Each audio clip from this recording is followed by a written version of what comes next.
más complicadas que las políticas. Bueno, vamos a hablar un poco de política también, si lo permite, y hablaremos un poco de deporte.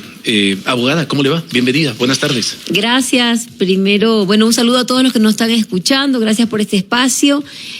Atrás nuestro hay un atardecer maravilloso. El cielo de Quito, no sé si es mi impresión, pero el cielo de Quito es un cielo único, ¿no? Las mañanas cuando tú te levantas y está despejado es un celeste contrastado con el verde de las montañas, y ahorita un atardecer hermoso. Y sí, venía un poco nerviosa para la entrevista, que no me suele pasar con las demás entrevistas, porque yo soy un poco mala para el fútbol. Y me dicen, esta es una radio que habla de fútbol. Y yo dije, Dios mío, yo en los partidos lo que hago es preguntar, ¿cuál es el arco del equipo al que voy? Y grito cuando ya veo, cuando todos gritan. Pero de ahí no sé. Y me han explicado lo de outside, ni sé qué. No, ya perdieron la paciencia conmigo. No entiendo. Yo más bien me hago al relajo. Al festejo como tal. Así es, eso es lo mío. El gritar, ¡no! ¡Qué mal! No diré más. Y cuando juega la selección, por ejemplo, el último mundial. Mira, les voy a contar una anécdota. En el año 2001, si mal no estoy, que jugamos contra Brasil. La primera vez que clasificamos al Mundial. La primera vez al Mundial. Ecuador le ganó, y la primera vez que Ecuador le ganó a Brasil. Le ganó a Brasil. Sí. A ver, yo estaba en la universidad, yo estudiaba en la Universidad Central, y un amigo me dice, siempre he sido loca, apasionada por mi país, eso sí. Entonces un amigo me dice, pero Brasil, ¿qué le vamos a poder ganar nosotros? ¿Y nosotros qué? Ecuador. Casi me infarto y le digo, oye, ¿qué te pasa? Es Ecuador, apuéstale. No, es Brasil, ¿qué le vamos a ganar? Le digo, ya, pues apostemos. Yo tenía el cabello largo hasta la cintura. Y me dice, le digo, apostemos, que Ecuador le gana a Brasil. Me dice, nunca. Le digo, si tú crees que nunca, apostemos. Me rapo la cabeza si Ecuador pierde, y tú te rapas si si Brasil gana. Y el otro súper seguro. Ya, pues apostemos. Le digo, verás, yo cumplo. Me rapo la cabeza si Ecuador pierde. Yo le voy a Ecuador. Oiga, y gana. Qué bestia. Ni les cuento. No llegué a mi casa temprano. Pero es todo lo que diré. Pero él nunca me cumplió. Y lo perseguí los 4 años que estuve en la Universidad Central para que me cumpla y se rape la cabeza, y nunca lo hizo. Pero a ese nivel de fanática soy ya cuando es la selección. Raparme la cabeza, eso aposté. ¿Y vio partidos del último mundial, abogada? De claro, por supuesto. Dios mío, partido inaugural. Ecuador, mi país, mi tricolor. Qué bestia. Y ganamos. Abogada, le iba a preguntar. Eso sí me mueve el alma. Le iba a preguntar algo relacionado con lo político. Porque si bien. Eso es más fácil. Esta radio es una radio de deportes, es una radio de fútbol, fundamentalmente. El ciudadano ecuatoriano no está apartado de la política. Y en esta etapa, que seguramente usted ha tenido un contacto ya muy permanente, muy frecuente con el ciudadano, ¿qué percibe usted? ¿Qué es lo que la gente desea que le solucionen y cómo se puede solucionar eso? Antes de salir del tema del deporte, voy a mandar un saludo a una de mis primas favoritas, que se llama Belkis Lor, y es entrenadora de fútbol femenino. ¿Ah, sí? Entrenadora de fútbol femenino, loca, mal, hincha del Barcelona, llora la pobrecita, unos escándalos, pero es entrenadora. Bueno, a darle valor al fútbol femenino, sí, no tienen el mismo apoyo que los hombres, y vamos metiendo ahí la discusión. No tienen el mismo apoyo que los hombres, no ganan lo mismo, así que también a ponerle fuerza al fútbol femenino. Y ahora sí vamos al tema. Lo primero que en todo lado me piden y que me ha conmovido profundamente es que hay niños que se me acercan, niños que han llorado en mis brazos, y que cuando me van a pedir algo que tú esperarías que sea, no sé, algo que un niño pueda pensar, que la escuelita, que los profesores, me dicen, queremos que no nos maten, queremos salir tranquilos a la calle. O sea, ¿cómo es posible que un niño pequeño te esté hablando de eso? Y me pasaba con mi hijo, que tiene 9 años, que un día me dijo, mamá, vámonos de Ecuador, vámonos del país. Es muy inseguro vivir aquí, vámonos a otro lado. Le digo, no, mi amor, tenemos que seguir luchando. Pero yo pensé que era porque mi hijo estaba mucho en una burbuja política y porque ve con su abuelo las noticias, pero me pasa en todo el Ecuador. Y niños que se han puesto a llorar en mis brazos y me toca parar un ratito para consolarlos y seguir. Eso como madre me golpea, la verdad. O sea, me quiebra. Y la seguridad es lo primero que vamos a trabajar porque es algo de todas las edades. Mire, yo puedo decir, voy a fortalecer, que de hecho vamos a fortalecer el sector productivo con créditos productivos, ¿no? Uh-huh. Y vamos a volver a crear la CFN. Pero viene una pareja de 24 años de edad en Chone, hace un crédito, pone un negocio, a la semana le estaban pidiendo vacunas. 2 jovencitos, menores a mi hijo mayor. Entonces, ¿de qué sirve que tú inviertas en mayor créditos para el sector productivo si por el tema de inseguridad no pueden funcionar? Entonces, lo primero que vamos a partir es la seguridad, retomar el control del Estado. ¿Qué es lo que nos está pasando ahorita? 3 días con violencia en las calles, con buses incendiados, toma de cárceles, y uno hubiera esperado que salga el presidente de la República sentado en una mesa, en una rueda de prensa, con el ministro del Interior, con el comandante general de la policía, con el ministro de Defensa, con el comandante general de las Fuerzas Armadas, con el Comando Conjunto de las Fuerzas Armadas, y de una rueda de prensa se ponga la banda presidencial que tanto quiso usar y diga, ecuatorianos tranquilos, les vamos a devolver la paz, la seguridad, y saber que el control del Estado lo tienen las fuerzas públicas y el presidente. Y al contrario, sorpresivamente, quien sale a dar una rueda de prensa prácticamente desde la cárcel es Fito, el líder de los choneros, y dice, tranquilos país, estamos en control, ya les damos paz. Y luego sale el líder de los tiguerones, y luego el líder... Y ojo, es que no salen solos, salen avalados por policía, por el director de la cárcel. ¿Qué te confirma eso? Que el control del Estado y de la seguridad del país, que el control del país lo tienen las bandas delictivas.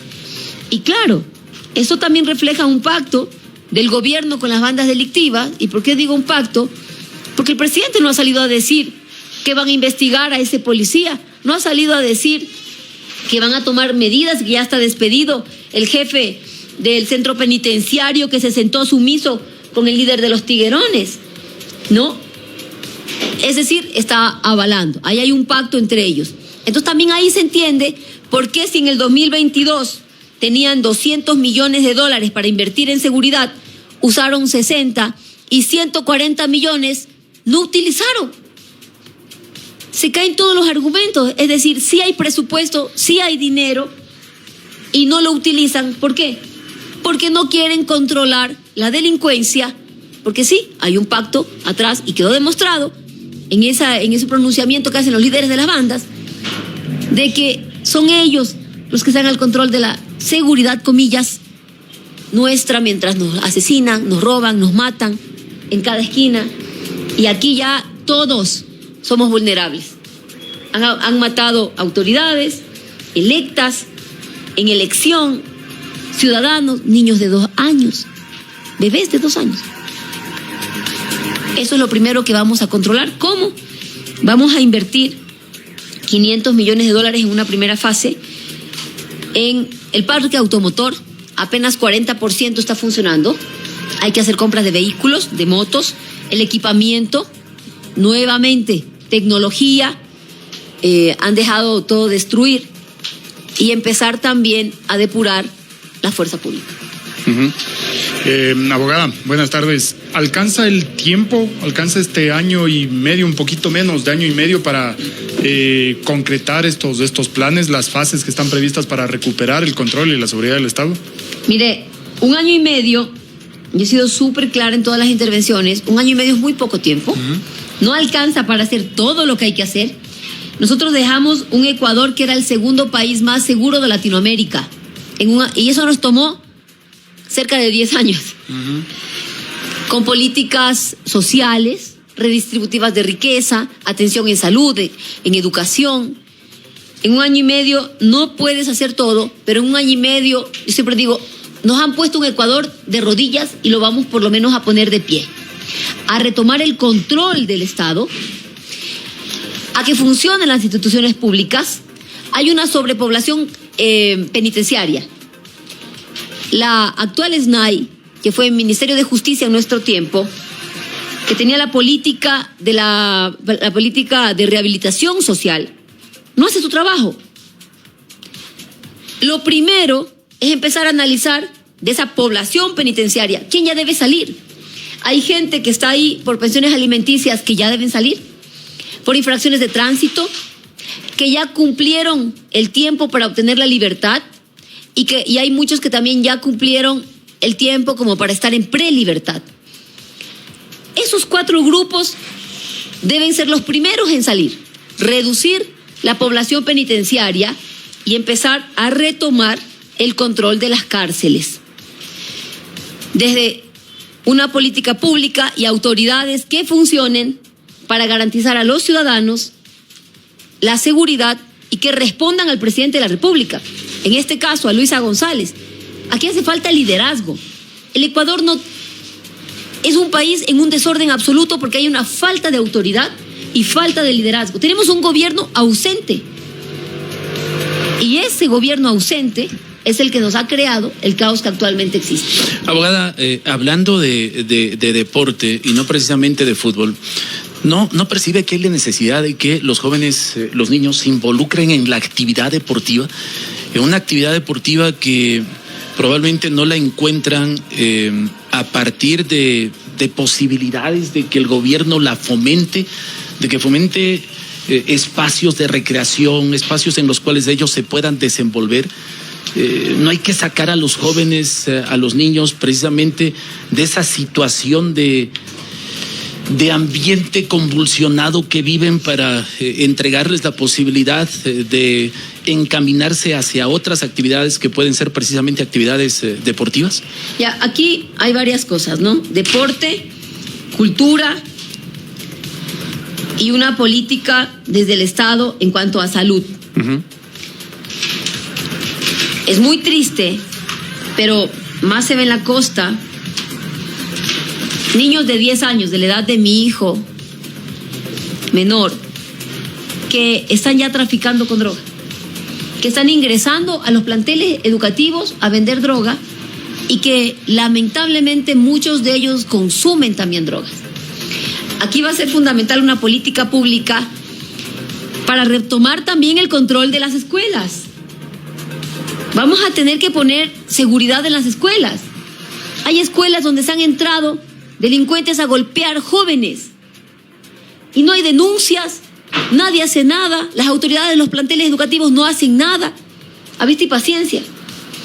Hay que retomar el control de nuestros niños y empezar también con una política pública en cuanto a la prevención de drogas, la rehabilitación, psicólogos, psiquiatras, trabajar en clínicas de rehabilitación, y esto sí es largo plazo, no es de la noche a la mañana. 1 año y medio no alcanza, pero ya vamos a empezar.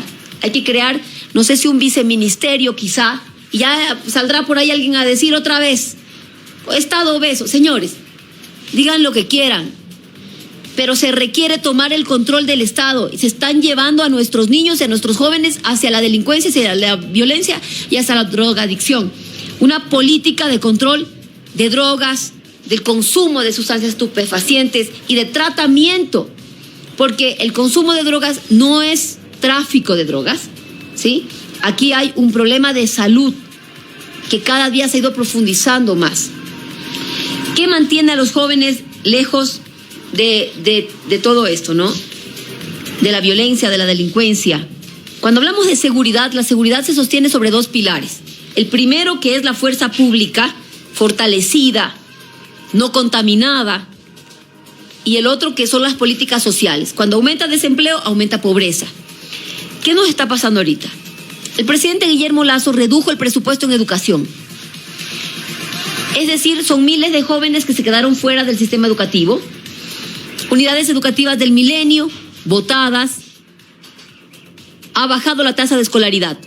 Esos jovencitos que no se han graduado del colegio, que no van al colegio, que no encuentran empleo, que no encuentran un espacio en las universidades y que adicionalmente en su casa probablemente sus papás no tienen trabajo y ven violencia dentro de su casa.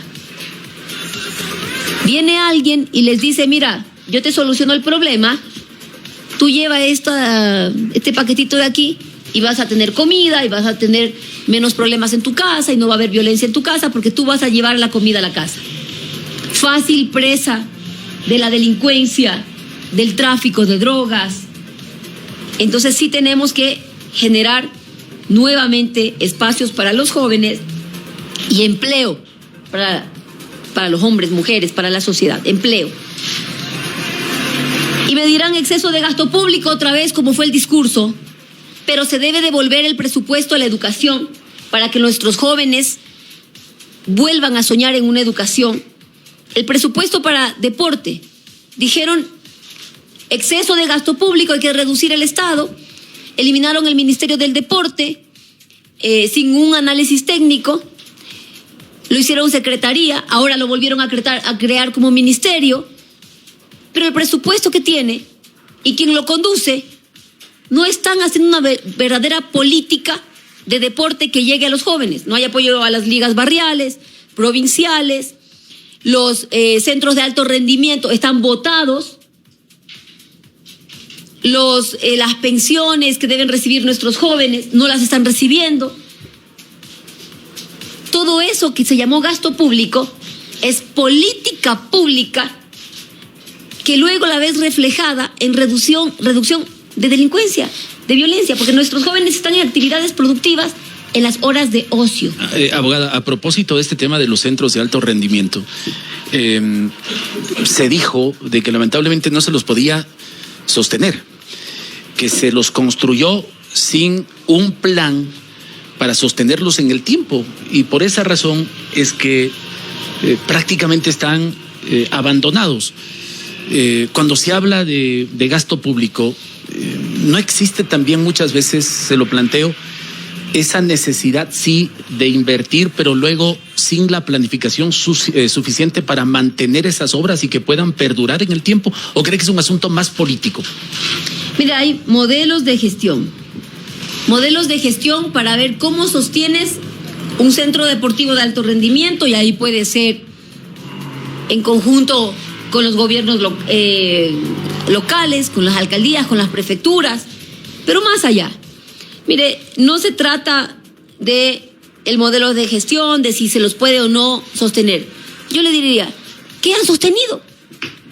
No han sostenido seguridad, no han sostenido empleo, no han sostenido educación, no han sostenido arte, cultura, deporte, salud, no han sostenido nada.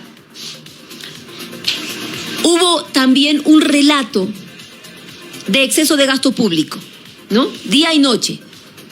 Ese exceso de gasto público del que hablaban era el presupuesto para las medicinas que hoy nos niegan, de los médicos que hoy están en el desempleo, que los ciudadanos buscamos que nos atiendan y que no hay un médico que nos atienda, pero que están derivando todo a las empresas, a las clínicas privadas. ¿Qué le resulta mejor al Estado ecuatoriano?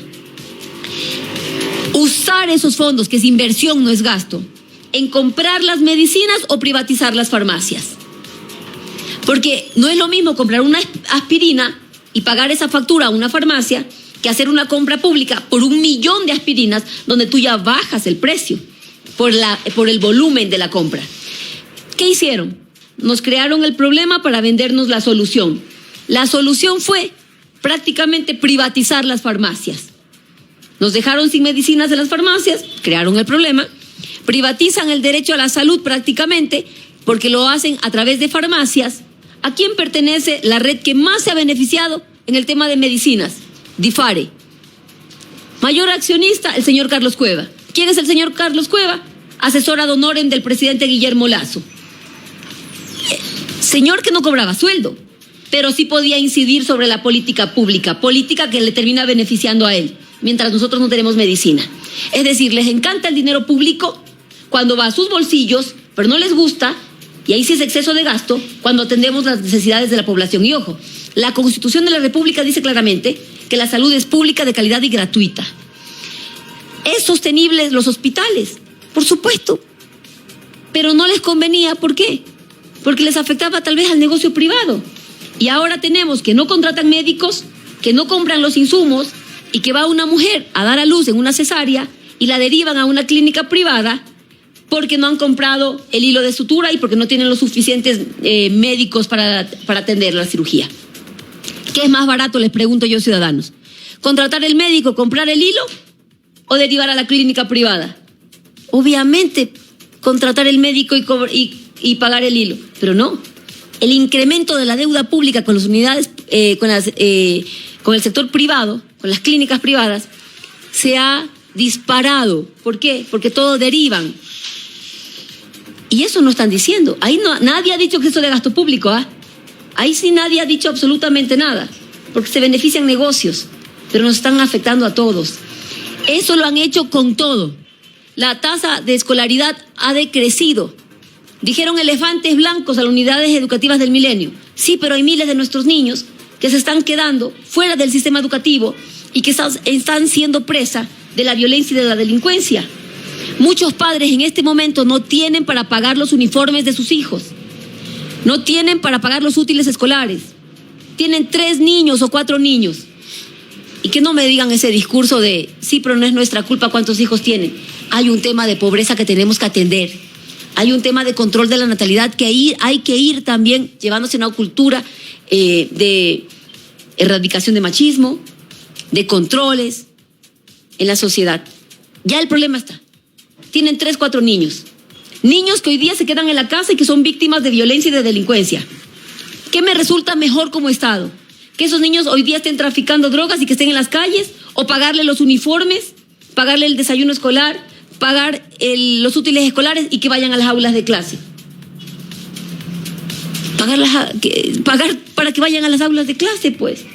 Son las políticas sociales las que hacen que ese caldo de cultivo de la delincuencia, de la violencia, vaya erradicándose. Y fue con estas políticas que con el gobierno de la Revolución Ciudadana convertimos a Ecuador en el segundo país más seguro de Latinoamérica. Todo lo que invertimos en educación, luego es dinero que nosotros recuperamos cuando tienes esos profesionales que trabajan, que generan para el Estado impuestos, que pagan, que generan ingresos y que además se insertan en el sector productivo y serán los próximos científicos, comunicadores, ingenieros, arquitectos que ayudan a desarrollar la patria. En eso es lo que no estamos viendo ni pensando, en futuro, y para eso es la planificación. Me conviene más como Estado atender con políticas sociales, educar a nuestra gente, que dejarla botada, generar más pobreza y obviamente incrementar delincuencia. Y ese discurso de elefantes blancos, dejaron botadas los centros de alto rendimiento, los hospitales no están en su capacidad mientras la gente se muere. Han sido inútiles para manejar absolutamente todo, y qué pena decirlo en estas palabras. Y también fue el discurso político. Dejaron todo botado. ¿Por qué? Porque venía de la Revolución Ciudadana. Mire, era facilito hacer que la gente se olvide de la Revolución Ciudadana. Tenían que hacer lo que nosotros hicimos, pero mejor, porque dejamos hasta la planificación hecha. Pero por atacar a la Revolución Ciudadana, atacaron nuestras obras. Al atacar las obras, atacaron a la gente. La sacaron de la salud, la sacaron de la educación, la sacaron del deporte, la sacaron del arte, de la cultura. Y hoy la gente extraña lo que un día tuvo: seguridad, salud, medicinas, becas, educación, donde todos crecíamos, donde el sector privado crecía, donde el ciudadano se veía garantizado y protegido por el Estado, donde tú ibas a una institución pública a sacar tu cédula y tú sabías que tenías en 30 minutos tu cédula, y hoy tienes que pagar un tramitador, que sacar un pasaporte cuesta $400. Ahora, abogada, hablaba usted de algunos beneficios, ¿no? Y las obras que se llevaron a cabo en el gobierno de Rafael Correa. Hay algunas cosas, en caso de que usted llegue a la presidencia, algunas cosas que corregir, algunas cosas que dejaría de hacer que se hicieron en aquellos periodos. Mire, las políticas centrales nuestras de salud, de educación, de empleo, de trabajar con la industria, que es la gran generadora de empleo, las vamos a mantener, las vamos a volver a hacer, y en donde haya que mejorar, por supuesto que vamos a mejorar. ¿En qué, por ejemplo? Eso habrá que trabajarlo con los sectores. El sector productivo, la industria, se quejaba de que había exceso de impuestos. El actual presidente ofreció bajar los impuestos, se los incrementó. Al afectar a la industria, lo que estás haciendo es afectar el empleo y creas desempleo. Nosotros vamos a apoyar también al sector privado, a la industria, para que generen empleo, para poder salir de la pobreza, para que nuestra gente tenga una actividad donde se sienta productivo también, porque no solamente el trabajo, el empleo no es solamente dinero, es también el sentirte útil en una sociedad, es mejorar el autoestima como persona. Y cuando tú mejoras tu autoestima, tu capacidad como persona, también trabajas mejor en sociedad, te alejas de vicios, de violencia y mucho más. Impuestos que habrán que revisar hacia la reducción, obviamente, para fortalecer el sector privado. Y en lo que tengamos que mejorar, habrá que trabajarlo con los sectores. Nos sentaremos con el sector, con las ligas, con todo lo que tiene que ver con deporte, a trabajar nuevamente, fortalecer el sector, las políticas públicas, el arte, la cultura, a trabajar en las políticas públicas para ellos, y lo haremos en conjunto, como siempre lo hicimos, escuchando a los actores, escuchando en el territorio, el sector agropecuario, todos. ¿Cómo construyes la política pública? De abajo hacia arriba, escuchando la necesidad de la gente. Y esa necesidad es la que tú transformas en una política pública, destinas recursos, trabajas en conjunto y nos vamos levantando como sociedad. Pero se requiere un trabajo articulado, y ahí mi llamado es a la unidad, a la paz. Basta de ese discurso de odio que solamente nos ha generado violencia. Abogada, sin banderas políticas. Abogada, pero ¿es un discurso de odio solo de una parte o es de las dos partes? Y le planteo otra situación que me parece que es fundamental y que está relacionada con el sentir de la gente. Yo le preguntaba, ya en territorio, usted ¿qué ha comprobado? ¿Qué es lo que la gente quiere? Y le digo una percepción.